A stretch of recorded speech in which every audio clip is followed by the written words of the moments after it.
Les amis, bonjour et bienvenue sur Livre Hypnose.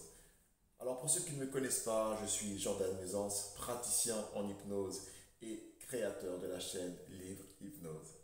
J'accompagne mes consultants et je les aide à lever les barrières mentales qui les empêchent d'atteindre leur objectif en termes de développement personnel et de mieux-être. Alors aujourd'hui, j'avais envie de faire cette petite vidéo un peu courte, comme d'habitude, ne vous inquiétez pas, pour parler d'un sujet qui est très important quand on veut changer, surtout avec l'hypnose, et ce sujet, c'est l'imagination. Donc, comme vous le savez, en hypnose, on va utiliser beaucoup de principes qui viennent de plein de sciences, qui viennent de plein de théories. Et le principe de l'imagination, il a surtout été expliqué par un pharmacien que peut-être vous connaissez, qui s'appelle Émile Coué. Coué, pardon, je me suis trompé de nom, Coué. Donc Émile Coué, c'est lui qui est l'auteur, enfin l'inventeur même de ce qu'on appelle la méthode Coué, qui est une méthode d'autosuggestion consciente. C'est-à-dire qu'on va se suggérer des phrases dans sa tête pour réussir à changer de comportement. Je ne vais pas vous faire le cours sur Coué. Pour ceux que ça intéresse, j'en parle en profondeur dans ma formation d'auto-hypnose que vous pouvez trouver sur mon site internet. Comme ça, j'explique mieux ce qu'il veut dire par là. Mais je voulais juste parler de lui parce qu'il dit un principe important sur, c'est mieux, sur l'imagination, c'est que lorsque l'imagination et la volonté vont rentrer en conflit, l'imagination va toujours gagner le conflit.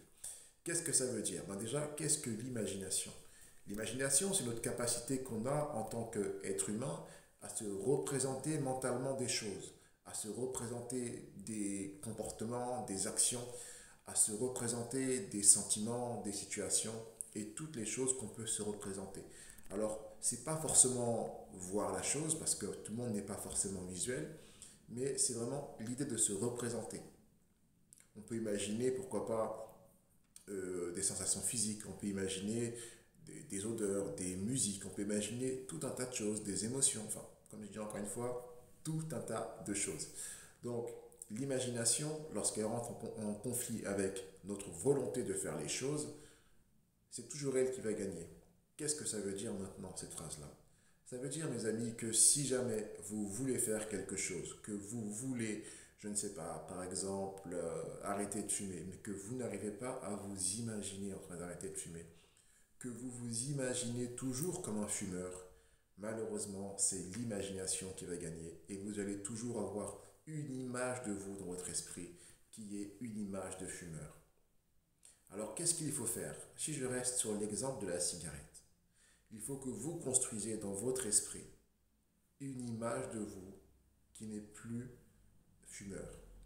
Une image de vous qui n'aime pas et même qui déteste la cigarette. Une image de la cigarette qui est très négative. D'accord? Donc maintenant, comment utiliser cette puissance qu'on a, ce pouvoir qu'on a d'imaginer pour créer des choses efficacement? D'accord, je vais vous expliquer ça d'une façon très brève. Bien sûr, je pourrais mieux expliquer en cabinet et même, pourquoi pas, mieux vous aider en cabinet. Alors, c'est très simple. Il faut déjà réussir à se mettre dans un état de conscience différent. Un état de conscience dans lequel on n'est plus dirigé par notre pensée consciente, notre analyse, notre logique, mais dans lequel on est plus avec notre ressenti et plus avec nos émotions et évidemment plus avec notre imaginaire.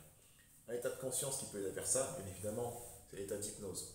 Lorsqu'on va rentrer dans l'état d'hypnose, on va réussir à s'isoler du monde extérieur, s'isoler de nos ressentis extérieurs, se concentrer sur ce qu'on ressent à l'intérieur de soi pour pouvoir modifier justement ces images qu'on a dans l'esprit, ces sensations, etc. Ça veut dire que si jamais vous avez peur en avion, vous avez sûrement appris quelque part, vous avez sûrement construit une image des voyages en avion qui est dangereuse. Vous imaginez que un voyage en avion est tellement dangereux que vous pouvez en mourir à chaque voyage. D'accord? Donc ce qu'il faut, c'est travailler sur cette image-là, se mettre en état d'hypnose et commencer à visualiser, commencer à imaginer des phrases, qui sont plus en lien avec le fait que vous pouvez voyager en totale sécurité. Donc là, bien sûr, je parle de ça très rapidement. Il y a beaucoup de choses qu'il faut mettre en place. Il y a beaucoup de choses qu'il faut apprendre à faire aussi et qui vont vous permettre d'utiliser votre imagination efficacement pour atteindre vos objectifs. Voilà les amis, je vous laisse avec ça. Je n'ai pas envie de faire une vidéo trop longue. Si vous avez des questions, n'hésitez pas à les poser en commentaire. Vous pouvez également me laisser un petit like pour m'aider à faire grandir ma chaîne. Moi, ça va être toujours. Et pourquoi pas partager cette vidéo.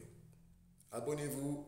Merci beaucoup. Et je vous dis à très bientôt sur Librit Notes. Ciao.